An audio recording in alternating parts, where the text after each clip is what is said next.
साधना में आत्मसमर्पण की आवश्यकता। योग साधन में सबसे बड़ी कठिनाई मन को वश में करने की होती है।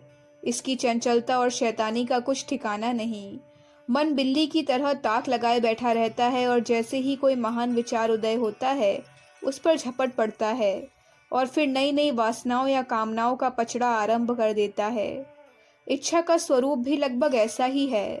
हमने प्रायः देखा है कि श्रेष्ठ इच्छा का आगमन होते ही पुरानी इच्छा अपने पुराने अभ्यास के अनुसार उस पर चढ़ बैठती है।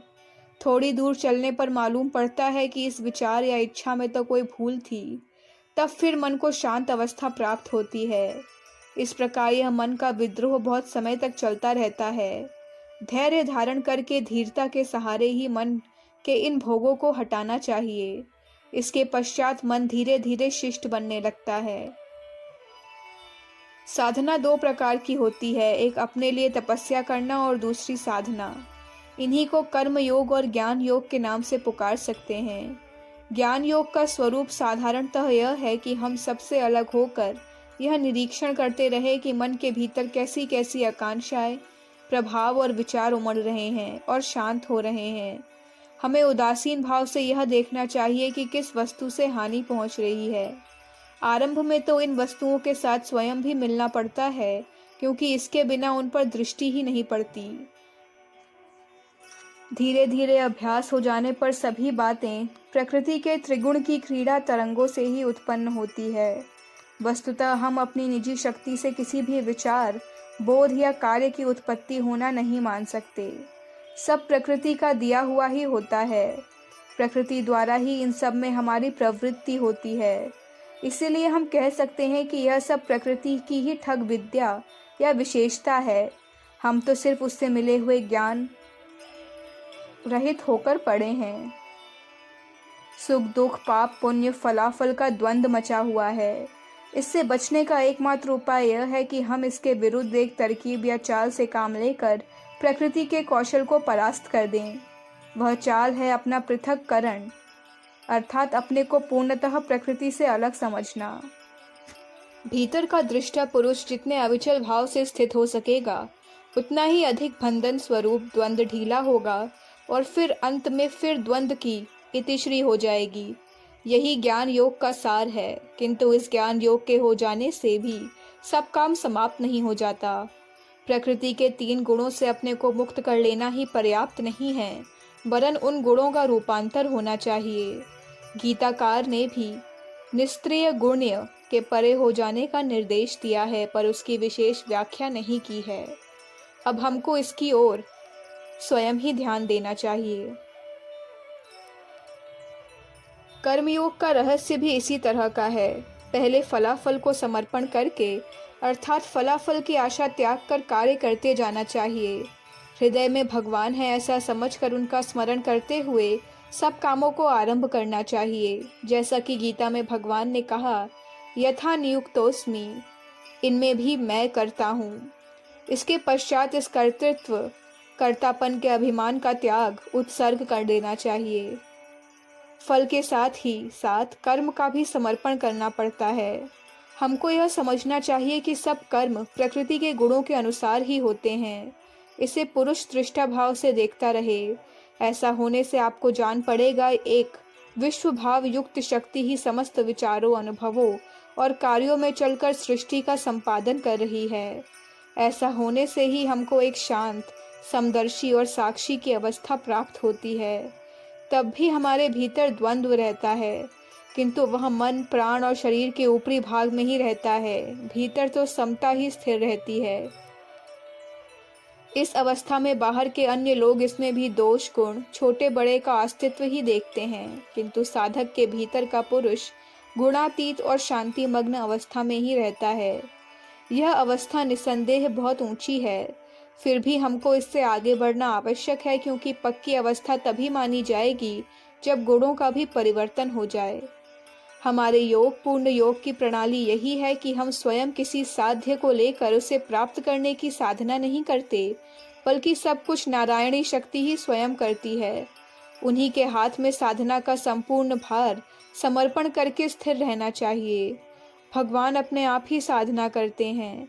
उनकी दिव्य शक्ति ऊपर का केंद्र स्वयं ही खोल देती है। वैसे तो सब कुछ हमारे ही द्वारा किया जाता है, पर ऊपर से वही देना आरंभ करते हैं। आत्मसमर्पण किए हुए योगी को भगवान विज्ञानमय जगत की नवीन ज्योति ही प्रदान कर देते हैं। उस प्रकृति के सारे गुणों का असली स्वरूप प्रकट हो जाता है। सत्व होता है स्वच्छ और उज्जवल दिव्य ज्योति से। सत्व की प्रधानता में ज्योति मंडल के बीच समस्त ज्ञान, चिंता, अनुभव और इंद्रियां तक प्रत्यक्ष संपन्न हो जाती हैं। रज होता है दिव्य तप एवं वास्तविक घटनाओं को नियमित करके चलने में।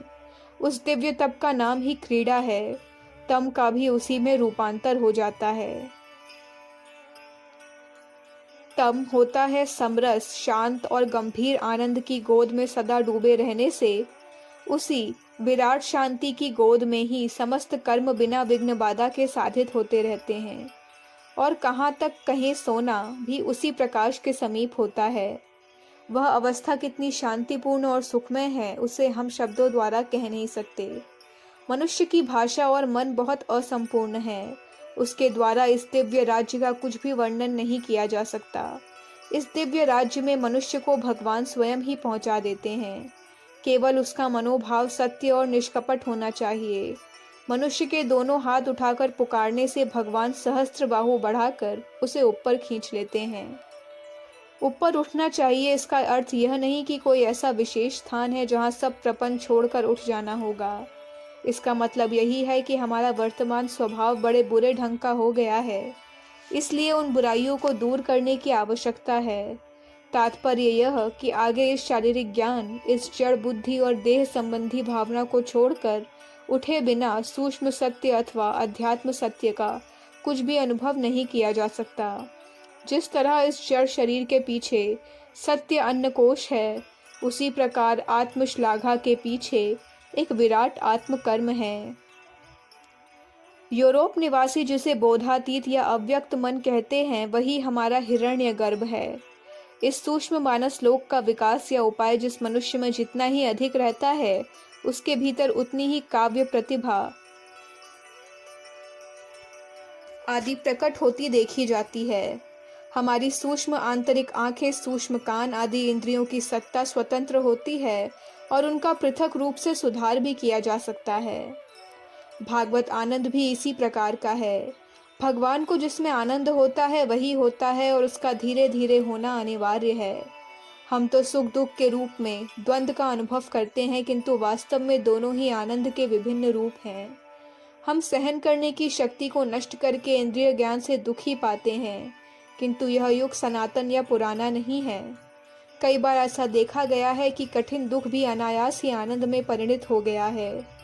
इसका कारण यही है कि जिसे हम दुख कहते हैं वह भी आनंद ही है, क्योंकि निश्चित की हुई चरम मात्रा लांघ जाने पर उसके भीतर का आनंद ही मिलकर बाहर प्रकट हो जाता है। भारत की साधना में एक सुंदर क्रम धारा देखी जाती है। पहले वैदिक युग था। उस समय ऋषि लोग आध्यात्मिक और अलौकिक अनुभव योग द्वारा ऊपरी सत्य में प्रवेश करते थे। वह युग बड़ा ही महत्वपूर्ण था। उस समय लोग देवलोक में जाते थे और देवताओं को भी जीवन दान देते थे। उस समय के लोग आंतरिक अनुभवी थे। इसके पश्चात लोग इस वैदिक ज्ञान से हाथ धो बैठे। ब्राह्मण लोग सब कुछ छोड़कर उपकथाओं में भिड़ गए। जान पड़ता है उस समय मनुष्य को असली सत्य का रूप ही भूल गया। उपनिषद काल में लोगों ने फिर एक बार सत्य की खोज की थी। अब की बार वह खोज आध्यात्मिक अनुभव द्वारा नहीं, बल्कि अंतर्ज्ञान द्वारा की गई थी। इसी से उपनिषद का सत्य बड़ा ही उदार और महान है। वे छोटे से छोटे अनुभव का बड़े से बड़े अनुभव के प्रकाश से शोधन करते थे और शुद्ध भाव से सत्य की ओर अग्रसर होते थे। अखंड ज्योति 1959 पृष्ठ संख्या 13, 14, 15। हमारे YouTube चैनल विचार क्रांति दूत अखंड ज्योति पत्रिका को सब्सक्राइब करें एवं अगली वीडियोस प्राप्त करने के लिए बेल आइकन दबाएं। धन्यवाद।